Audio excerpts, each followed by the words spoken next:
ডুয়ার্স উত্তরবঙ্গ থেকে হিমালয় পর্বতশ্রেণীর দরজা।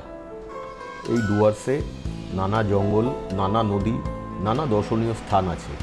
তারই মধ্যে বিখ্যাত 7টা দর্শনীয় স্থানকে বলা হয় 7 পয়েন্টস। আজ আমরা সেই 7 পয়েন্টস দেখতে বেরিয়েছি। সকাল 8টায় আমরা লাটাগুড়ি থেকে আমাদের ট্যুর স্টার্ট করলাম। লাটাগুড়ির মূর্তি এরিয়া থেকে আমরা বেরিয়েছি। আমরা বাতাবাড়ি ফরেস্টের ভেতর দিয়ে এসে এখন এগিয়ে চলেছি। সকাল থেকেই অল্প অল্প বৃষ্টি পড়ছে, কখনো বৃষ্টি আছে, কখনো আকাশ পরিষ্কার। এখন আমরা যে জায়গাটা দিয়ে যাচ্ছি, এখানে দুদিকেই চা বাগান, চালসা পেরিয়ে, চাপড়ামারি পেরিয়ে আমরা এগিয়ে চলেছি। আমরা দোকানে যেসব কোম্পানির চা দেখতে পাই, সেই সব কোম্পানির নাম এখানে চা বাগানগুলোর বাইরে লেখা রয়েছে, যেটা যে কোম্পানির বাগান তাদের নাম লেখা।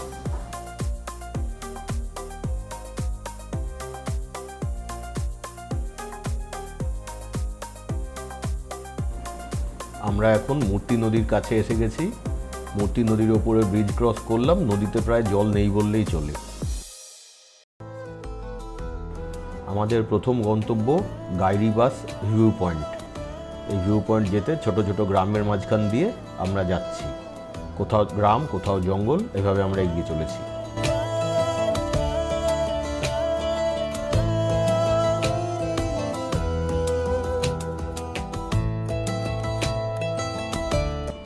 আমরা এখন ক্রমশ ওপরের দিকে উঠছি।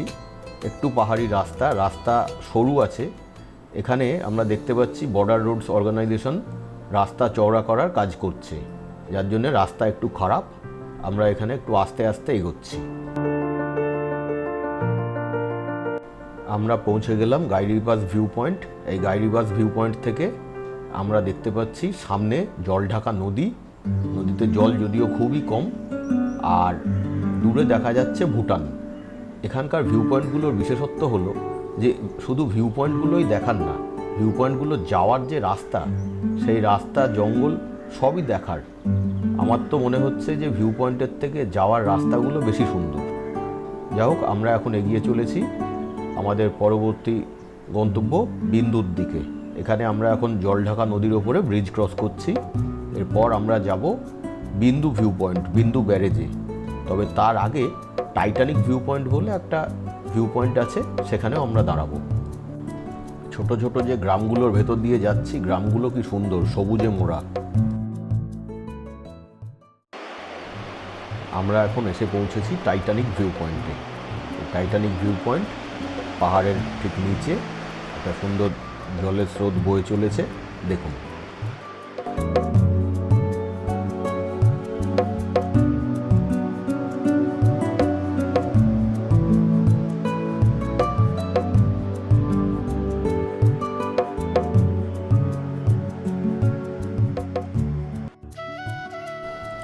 টাইটানিক ভিউ পয়েন্ট দেখার পরে আমরা এখন বিন্দু ব্যারেজের দিকে যাচ্ছি।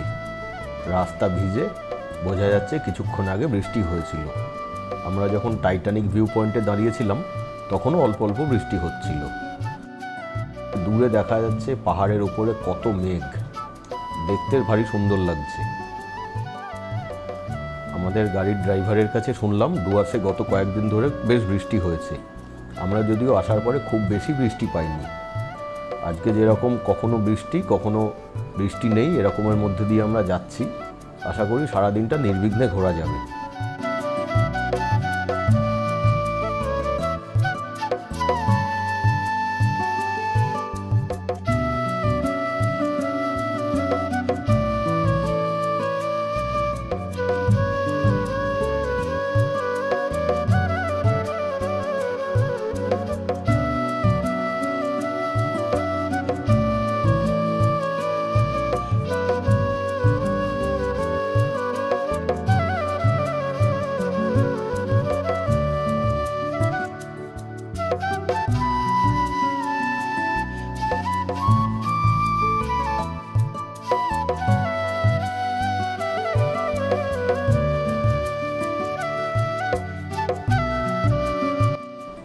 আমরা প্রায় বিন্দু ব্যারেজের কাছাকাছি পৌঁছে গেছি। আর কিছু দূর এগোলেই বিন্দু ব্যারেজ।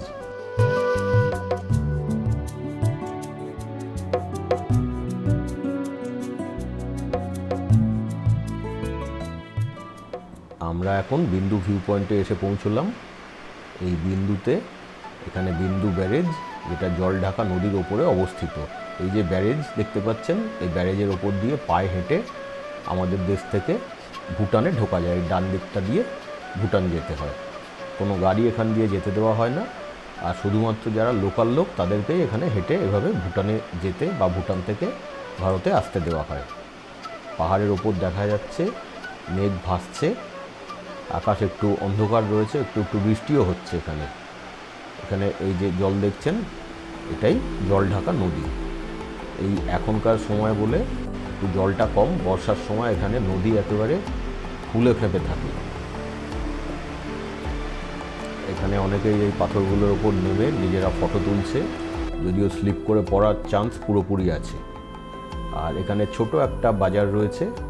এই দোকানগুলোয় প্রধানত ভুটান থেকেই সব জিনিসপত্র আসে, যদিও জানি না কতটা ভুটানের জিনিস নাকি আমাদের দেশের জিনিস ভুটানের জিনিস বলে বিক্রি করা হচ্ছে।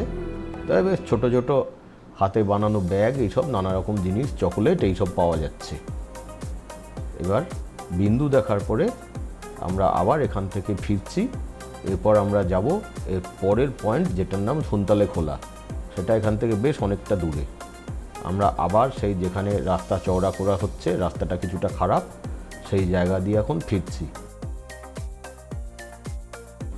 ডুয়ার্সে গত কয়েকদিনে যে বৃষ্টি হয়েছে তাতে স্থানীয় মানুষজন, বিশেষ করে যারা চা বাগানে কাজ করে, তারা সকলে খুব খুশি। এরকম অল্প অল্প বৃষ্টি মাঝে মাঝে না হলে বেশি গরমে চায়ের পাতা নষ্ট হয়ে যায়, চায়ের ক্ষতি হয়। এই অল্প অল্প বৃষ্টির জন্যে চায়ের বাগানগুলো দেখুন, গাছের রং, চা বাগানের রং একেবারে সবুজ, যা গরমকালে সাধারণত দেখতে পাওয়া যায় না।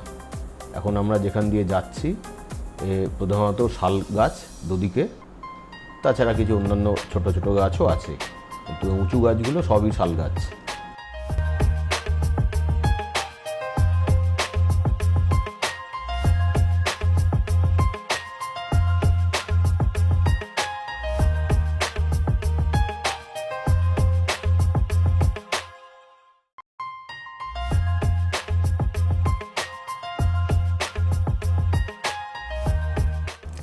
আমরা প্রায় সুনতালে খোলা পৌঁছে গেছি। এইটা সুনতালে খোলায় ঢোকার চেকপোস্ট পার করে এগিয়ে চলেছি। এখানে ঢোকার আগে ডান দিকে ওয়েস্ট বেঙ্গল ফরেস্ট ডেভেলপমেন্ট কর্পোরেশনের একটা রিসর্ট আছে। আমরা এবার পৌঁছে গেলাম সুনতালে খোলা। এখানে একটা সুন্দর সাসপেনশন কেবল ব্রিজ আছে, অর্থাৎ যাকে বলা হয় ঝুলন্ত ব্রিজ। ব্রিজের উপর দিয়ে হেঁটে যাই, ওপার থেকে ব্রিজটা দেখাচ্ছি।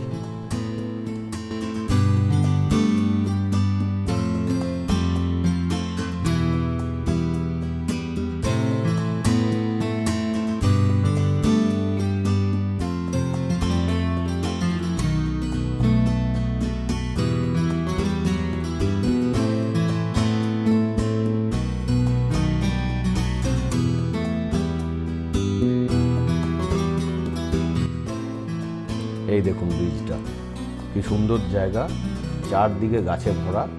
এখন শুকনো সময়, তাই খুব একটা জল নেই, জল প্রায় নেই বললেই চলে।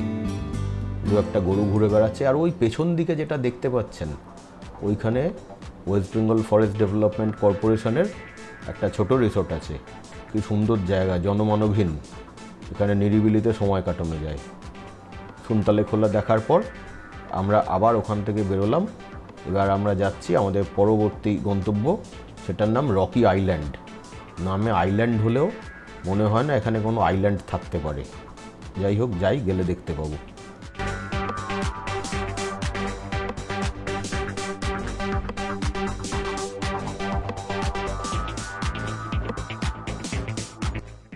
সুনতালে খোলা থেকে রকি আইল্যান্ডের দূরত্ব খুব বেশি নয়, অল্প, মনে হয় 10-12 মিনিটের মধ্যেই আমরা পৌঁছে গেলাম। আমরা এসে পৌঁছেছি রকি আইল্যান্ডের ব্রিজ, এটার নাম মূর্তি মুক্তি ব্রিজ। ব্রিজের ওপর থেকে নিচের দিকটা আমরা দেখি।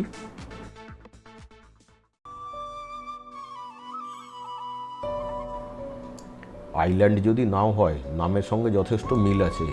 সত্যিই বড় বড় বোল্ডার এখানে রয়েছে। ম্যাপে দেখলাম যে মূর্তি নদী মোটামুটি এইরকম জায়গা থেকে শুরু হয়েছে, এর আরেকটু ওপর দিক থেকে মূর্তি নদীটা শুরু হয়েছে, যেটা পরে গিয়ে আরও চওড়া হয়েছে বা যেখানে জলের স্রোত আরও বেশি, এখানে জল এই সময় প্রায় নেই বললেই চলে, খুব সামান্য জল। যাই হোক, এখানে একটু নিচে নেমে দেখা যাক। এখানে যারা ঘুরতে এসেছেন অনেকেই নিচে এসেছেন। নিচে নামার মতো সিঁড়ি রয়েছে, নামতে কিছু অসুবিধা নেই। হ্যাঁ, কিছুটা জল আছে। আবার এইটুকু জল পার হওয়ার জন্য একটা ছোট বাঁশ দিয়ে কাঠ দিয়ে সাঁকো বানানো আছে। লোকজন বেশ অনেকে এখানে জলে নেমেও দাঁড়াচ্ছে। জলটা খুব ঠান্ডা। জলটা যে এতটা ঠান্ডা হবে আশাই করিনি। হাত দিয়ে দেখলাম প্রচুর ঠান্ডা জল। রকি আইল্যান্ড থেকে বেরিয়ে সামান্য দূরেই সামথিং ভিউ পয়েন্ট। এই সামথিং ভিউ পয়েন্টে এখানে উল্টো দিকে ভুটানে পাহাড় দেখা যাচ্ছে, আর দেখা যাচ্ছে সামথিং টি গার্ডেন। খুব সুন্দর টি গার্ডেনটা দেখতে। আমরা সামথিং ভিউ পয়েন্ট দেখে এখন বেরিয়ে পড়লাম ওখান থেকে। আবার দুদিকে চা বাগানের মধ্যে দিয়ে যাচ্ছি মূর্তির দিকে। আমরা এখন মূর্তি নদীর তীরে এসে পৌঁছেছি। এটা একটা ভিউ পয়েন্ট বলা হয়েছে ঠিকই, কিন্তু এটা শুধু ভিউ পয়েন্ট না, এটা অনেকটা জায়গা দেখার মতো। নদীর ধার ধরে কিছুটা হেঁটেও যাওয়া যায়, জলে নামাও যায়। আমরা একটু জলে নামলাম। এখানে নদীটা অনেকটা চওড়া। রকি আইল্যান্ডে যেখান থেকে মূর্তি নদী শুরু হয়েছে সেখানে যেরকম সরু ছিল, এখানে তা নয়। এখানে অনেকটা চওড়া, বেশ বড় নদী। উল্টো দিকে দেখা যাচ্ছে গরুমারা ন্যাশনাল পার্ক। এখানে যারা লোকজন ঘুরতে এসেছে জলেও একটু নামছে। আবার আমরা দেখতে পাচ্ছি কেউ একজন তার ছাগলগুলোকে এনে তাদেরকে ছেড়ে দিয়ে গেলেন। জলের মধ্যে দিয়েই ওরা পার হয়ে আবার মাঝ নদীতে যেখানে ঘাস আছে সেখানে ঘাস খাওয়ার জন্য যাচ্ছে। এই নদীর পাশে বেশ অনেকগুলো রিসর্ট আছে, থাকার জায়গা আছে, যেমন মূর্তি ট্যুরিজম প্রপার্টি, বনানী, মূর্তি ইকো কটেজ ইত্যাদি। আজকের মতো আমাদের ডুয়ার্সের 7 পয়েন্ট ঘোরা শেষ। আমরা এখন আবার ফিরে যাচ্ছি আমাদের রিসর্টে। 7 পয়েন্ট ঘোরার ব্যাপারে এবং ডুয়ার্সের থাকা সংক্রান্ত যাবতীয় তথ্য নিচে দেওয়া রইল। আপনাদের যদি কোনো প্রশ্ন থাকে কমেন্টসে জানাবেন, অবশ্যই আপনাদের উত্তর দেওয়ার চেষ্টা করব। কেমন লাগলো আপনারা জানাবেন। ধন্যবাদ।